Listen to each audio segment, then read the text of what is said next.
Rebonjour, toujours au jardin d'Albec, Oui, ami jardinier. bonjour, rebonjour Roland. Alors Michel, ça va? Ah ben voilà, maintenant on est sur le champ d'action du repiquage des poireaux. Voilà, bon, il y a différents systèmes de repiquage. Bon, ici on repique avec le transplantoir. Voilà, une distance de plus ou moins 12-15 cm entre chaque Plan? plant de poireau. Alors ici, nous on a une mesure standard là, de 70. Le bâton de bois, le rond. Voilà. La petite. Et donc ici entre les rangées, il y a 35. Donc le bâton fait 70 et il est séparé en deux là, par une petite Voilà. rainure. Donc ça nous permet de faire des... il y a des espaces de 70 et d'autres de 35. Voilà, ici on fait 35, pourquoi? Parce qu'on a envie aussi de pouvoir buter les poireaux par la suite. C'est-à-dire qu'ici on ne va rien semer entre deux parce que c'est un peu proche. Parce que les poireaux, le feuillage va prendre de l'ampleur.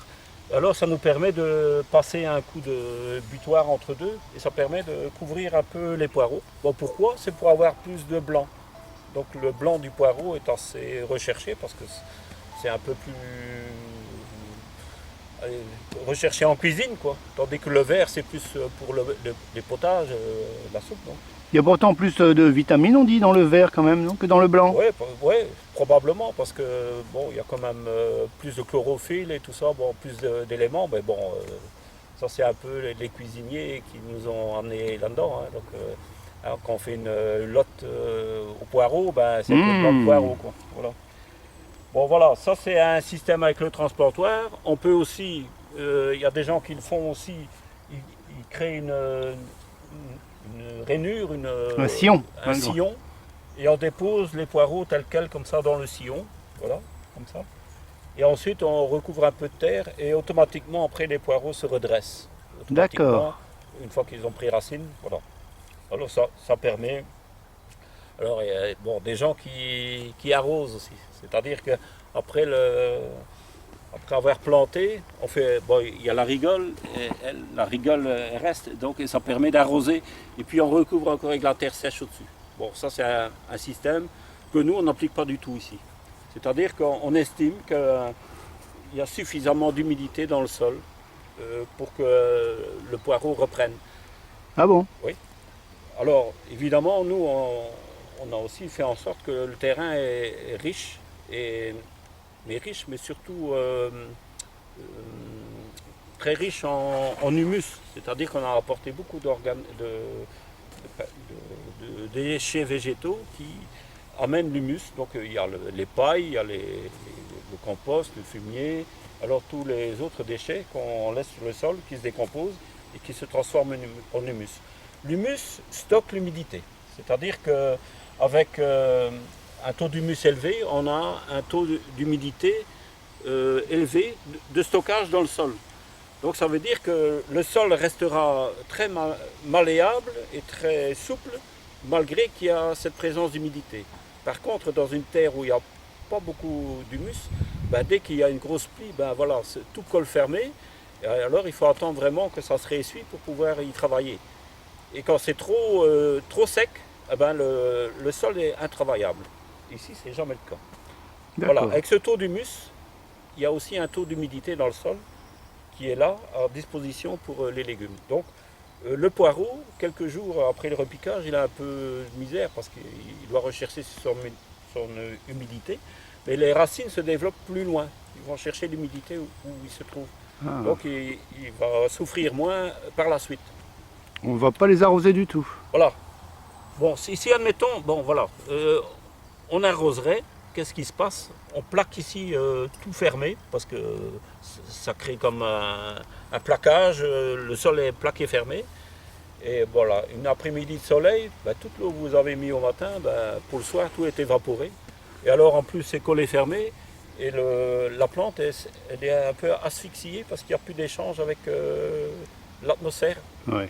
Mais c'est effectivement valable parce qu'on a un sol comme ça ici. Un sol comme tu as décrit. Voilà, on a beaucoup moins de problèmes quand on a un sol qui a un bon taux d'humus. Et c'est le but en culture biologique, c'est d'avoir un taux d'humus élevé. Et alors on a beaucoup moins de risques avec les inondations et tout ça. C'est aussi parce que les sols sont collés fermés. Hein. Il n'y a plus de vie et toute l'eau ruisselle et il n'y a plus ces vers de terre qui font les trous là, voilà, et que l'eau percole tout doucement dans le sol. Voilà, ça c'est un peu à cause de qu'on utilise des méthodes avec des engrais chimiques. Voilà, on n'a plus de vie. On a des éléments azote et tout ça dans le sol, mais c'est pas de la vie. Ouais. Alors ici, on fait ça comme ça, et on perd jamais un poireau. Hein, donc, alors il n'y a pas la corvée d'arrosage, parce qu'une fois qu'on commence à arroser, on est obligé de continuer à arroser, parce que sinon, comme je vous dis, l'après-midi, tout est évaporé, le lendemain, il faut à nouveau asperger. Donc voilà, c'est encore un travail. Donc tous les légumes ici sont toujours repiqués à sec. Ah oui, même les laitues, tout ça, ouais, tout à fait. Donc, on va essayer d'éviter de repiquer des laitues en pleine canicule, ça c'est sûr. Oui. Mais bon, voilà.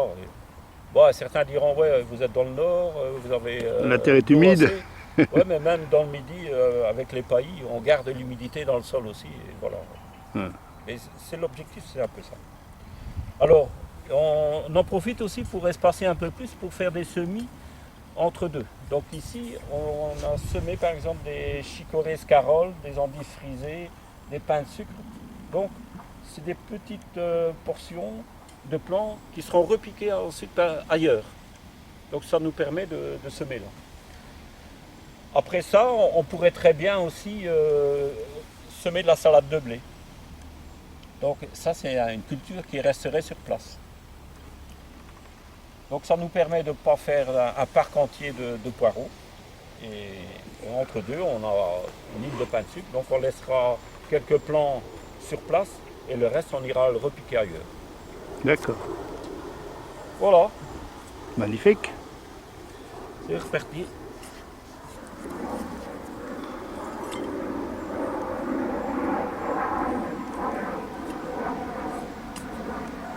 Merci Michel.